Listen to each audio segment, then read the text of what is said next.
नमस्ते साथियों, learning outcome आधारित प्रश्नों को rskmp.in पोर्टल पर हमें अपलोड करना है। तो आज के इस वीडियो में जानते हैं कि किस तरह से लर्निंग आउटकम आधारित प्रश्नों का हम निर्माण कर सकते हैं। जैसा कि आप देख पा रहे हैं, इस ग्रीन बोर्ड पर मैंने कुछ लर्निंग आउटकम बेस्ड क्वेश्चंस का निर्माण किया है, जो कि वैकल्पिक भी है और डिस्क्रिप्टिव भी है। आज के लिए हमने कक्षा तीसरी की इंग्लिश रीडर यानी जनरल इंग्लिश को लिया है और जनरल इंग्लिश के जो लर्निंग आउटकम क्रमांक E301 जो दिया गया है, जो कि rskmp.in पोर्टल पर ये लर्निंग आउटकम हमको दिखाई देता है। ठीक है, तो इस पर ही आधारित प्रश्नों का निर्माण हम कैसे कर सकते हैं जानते हैं। ठीक है, तो जैसा कि ये जो लर्निंग आउटकम है, क्या दिया गया है, कविताओं को अकेले या समूह में सही उच्चारण एवं स्वर व लय के साथ बोलते हैं। ये लर्निंग आउटकम है और निश्चित तौर से यहाँ पर जब कविताओं की बात आई है तो ये जो लर्निंग आउटकम कविताओं से संबंधित ही है। और इस जो इंग्लिश रीडर की जो पुस्तक है, इस पुस्तक में पाठ 4 can you do as I do, पाठ 5 लेट्स हैव फन, पाठ 8 इकोरी डिकोरी डॉग और लेसन 10 द काइट्स और lesson 11 days of the week. ठीक है, वैसे तो इस प्रश्न ये इस पाठ में कविता के रूप में नहीं दिया गया, फिर भी हम इसको अगर बच्चों को सिखाना चाहे कविता के रूप में तो बच्चे लय के साथ में दिनों के नाम याद कर सकते हैं। तो ये पाठ है और इन्हीं पाठों से संबंधित प्रश्नों का हमने निर्माण किया है। जैसा कि लर्निंग आउटकम कह रहा है कि कविताओं को अकेले या समूह में सही उच्चारण एवं स्वर व लय के साथ बोलते हैं। तो यहां पर यह है कि बच्चों को कविताएं याद हो चुकी है या बच्चे कुशलता पूर्वक अब कविताओं को दोहरा सकते हैं, उन्हें हर चीज उसकी याद है या समझते हैं कि इस कविता में क्या दिया है। तो इसी समझ को परखने के लिए हम प्रश्नों का निर्माण कर सकते हैं। जैसा कि हमने यहाँ पर प्रश्न 1 का निर्माण किया है, जो कि वैकल्पिक प्रश्न है और जिसे कि हम अपलोड भी कर सकते हैं rskmp.in पोर्टल पर। तो यहाँ क्वेश्चन 1 क्या है कि in which word we can add ING form. इसका हिंदी अनुवाद हमें बच्चों को बताना होगा, क्योंकि हिंदी अनुवाद आवश्यक है, क्योंकि बच्चे तो इसका अनुवाद नहीं कर पाएंगे।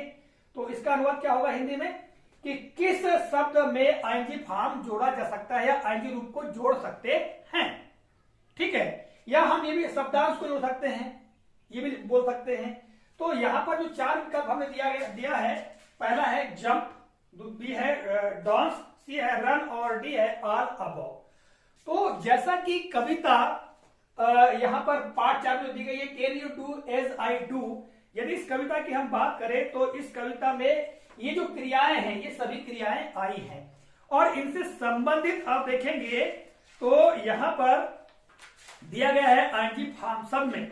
ये पुस्तक में देखिएगा आप, यहां पर can you do as I do, I am jumping, look at मी।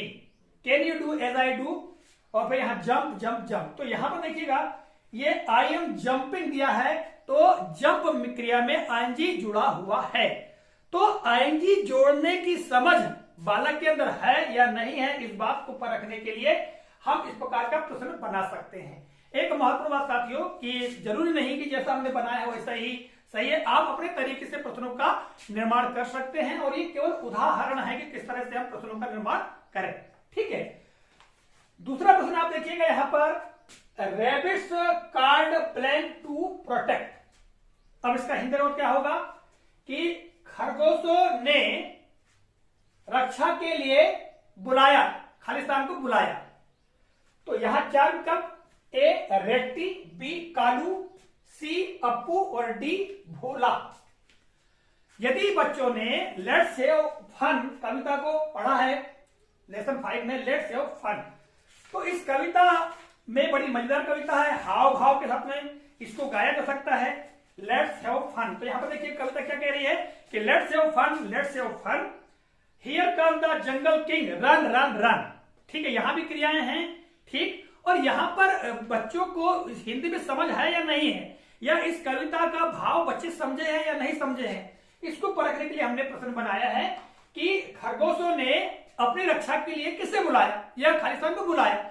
ऐसा हम प्रश्न बना सकते हैं, उसके 4 विकल्प दे सकते हैं। यदि बच्चों ने कविता को समझा है और समझ समझ कर पढ़ा है कि इसमें क्या दिया गया है, केवल रटा ही नहीं है, इस बात को समझने के लिए हमने इस प्रश्न का निर्माण किया है। तो निश्चित तौर से उत्तर क्या होगा, अप्पू, यानी उन्होंने किसको बनाया था, अप्पू।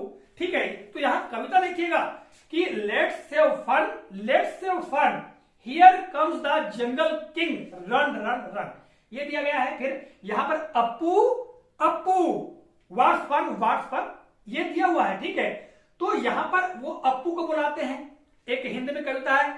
ठीक है, तर्रम तर्रम क्या मौसम है। ठीक है, इस प्रकार इसी का ये रूपांतरण है। तो यहां पर बच्चों को इसका भाव समझ में आया है या नहीं आया है, इसको परखने के लिए हमने प्रश्न बनाया है। ठीक है, तो यहां पर उत्तर क्या होगा, अप्पू, यानी अप्पू को उन्होंने बुलाया। अब यहां ये दो जो क्वेश्चन थे ये थे वैकल्पिक, ठीक है, ऑब्जेक्टिव टाइप, और ये दोनों में यदि हम मार्किंग की बात करें तो एक एक नंबर हम दे सकते हैं या अपने अनुसार आप मार्किंग कर सकते हैं, जैसे कि मैंने एक एक नंबर दोनों में मार्किंग की है। अगला जो डिस्क्रिप्टिव है, अतः इसमें लघुत्तरी भी हो सकते हैं, अति लघुत्तरी भी हो सकते हैं। तो यहाँ पर एक अति लघुत्तरी प्रश्न हमने बनाया है। तो अति लघुत्तरी प्रश्न में देखिएगा, name the thing which is used to see the time. इसका हिंदी अनुवाद होगा कि उस वस्तु का नाम बताइए जो समय देखने के लिए प्रयोग की जाती है, या समय देखने के लिए प्रयोग की जाने वाली वस्तु का नाम बताओ या लिखो। ठीक, तो ये वाला जो प्रश्न है, तो ये प्रश्न हमने बनाया है लेसन 8 हिकरी डकरी डॉग से। यहां पर घड़ी के संदर्भ में बच्चों को जानकारी दी गई है। तो यदि बच्चे क्लॉक का अर्थ समझते हैं या वहां पर समझ पाए हैं तो उसका एक शब्द में उत्तर दे देंगे, क्लॉक। क्या जाएगा, क्लॉक।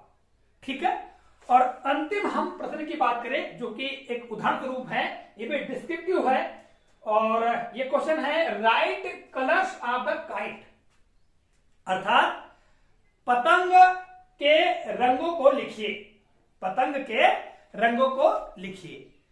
तो यहां पर जो लेसन 10 है द काइट्स, यदि बच्चों ने इसको पढ़ा है और उनको रंगों की जानकारी हो पाई है तो इसका उत्तर इजीली दे देंगे। वहां पर 3 रंगों की बात की गई है, उत्तर में होगा ब्लू ग्रीन रेड, या इसको इस प्रकार भी लिख सकते हैं, ये लघुत्तरी प्रश्न है कि the colours of the kite are blue green and red, ऐसा भी सकते हैं, या केवल नाम लिखते हैं ब्लू ग्रीन रेड तो भी उत्तर सही होगा।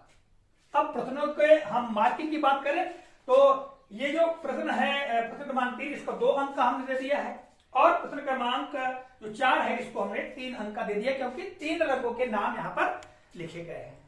ठीक है, तो इस तरह से हम प्रश्नों का निर्माण कर सकते हैं, एलोस को ध्यान में रखते हुए, अर्थात लर्निंग आउटकम को ध्यान में रखते हुए। साथियों, हमने इसके पूर्व के वीडियो में किस तरह से प्रश्नों को RSKMP पोर्टल पर अपलोड करना है उसके बारे में जानकारी दी है। यदि आप उस वीडियो को देखना चाहते हैं तो इस वीडियो के अंत में आपको वो वीडियो दिखाई देगा, आप उस पर क्लिक करके उस वीडियो को भी देख सकते हैं। तो मिलेंगे अगले कालखंड में, तब तक के लिए जय हिंद।